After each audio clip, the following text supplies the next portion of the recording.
Hey Jen, as I'm out and talking with people in the community about this referendum, one of the questions I get asked pretty frequently is about the Lilly Grant. And my understanding is it's a 4-year grant that is about to run out and the funds will be depleted.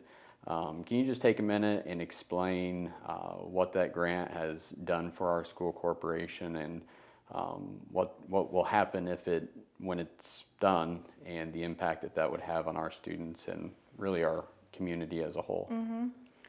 The thing that I'm worried about the most is we were able through the Lilly Grant to hire a student success advocate, and the programs and the students that she supports could really suffer if we need to cut that position because of the loss of funding from the Lilly Grant. So student success advocate, I don't think that's really a position a lot of people are familiar with in a school. I think people are familiar with a teacher or guidance counselor. Can you kind of explain what the life or the day in the life of a student success advocate is and what that position does? Sure. Yeah, it's kind of an anomaly, and we're lucky that through the Lilly Grant we were able to get that position. So our student success advocate could spend a day in a courtroom with a student that maybe is navigating a DCS case. She is our McKinney-Vento liaison, so she is advocating. So McKinney-Vento is legal rights for students that may be identified as homeless or in temporary housing. So she would advocate for those students' legal rights to access their education.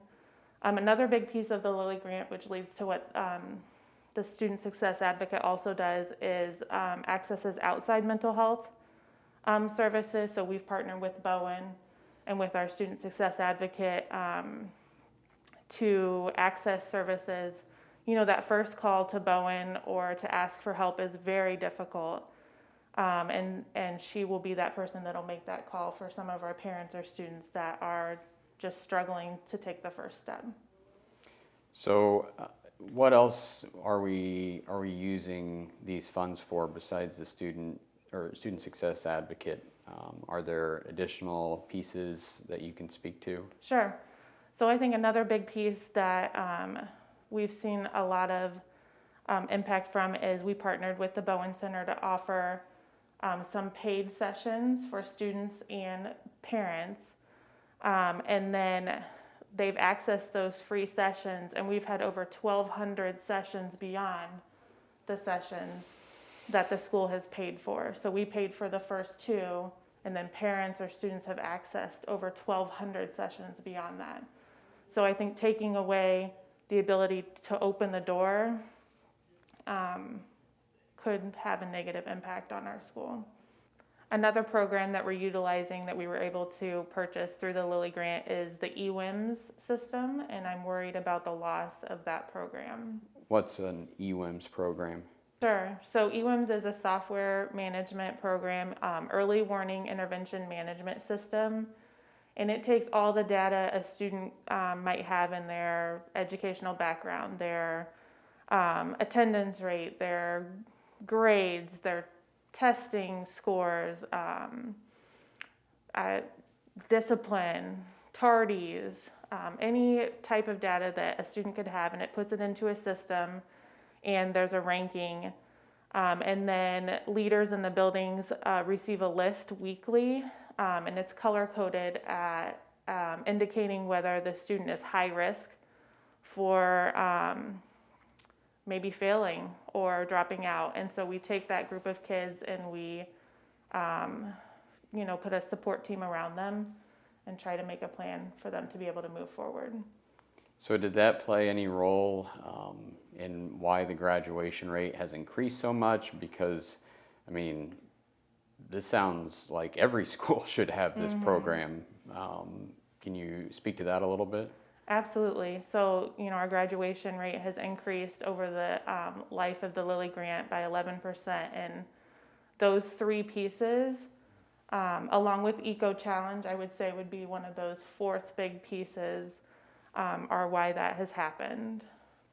So Jen, if the referendum passes, can you tell me some things that you would like to see some of these funds go towards in regards to promoting the social and emotional well-being of our students? Sure. So currently in our corporation, we have 3 mental health therapists. And with over 2,800 students, that puts them at about 900 students, 900 plus students that they're supposed to serve. Obviously, that's impossible. So we've triaged the students, and they're servicing about 5% of our student population. And that's just not enough. And so we would like to add mental health therapists. 1 in each building would make a huge difference. And we could triage differently and address more students. Another idea or another thing that we would probably need to utilize would be behavior coaches, behavior therapists, behavior interventionists. We have students that don't necessarily qualify for special education services where we have funding to address those needs, but still need what we call a tier 3 intervention. So a pretty intense intervention so that they can access their education. And being able to hire a behavior interventionist to assist those students to access that education, I think could transform our students' ability to work towards graduation. Thanks, Jen. I appreciate it.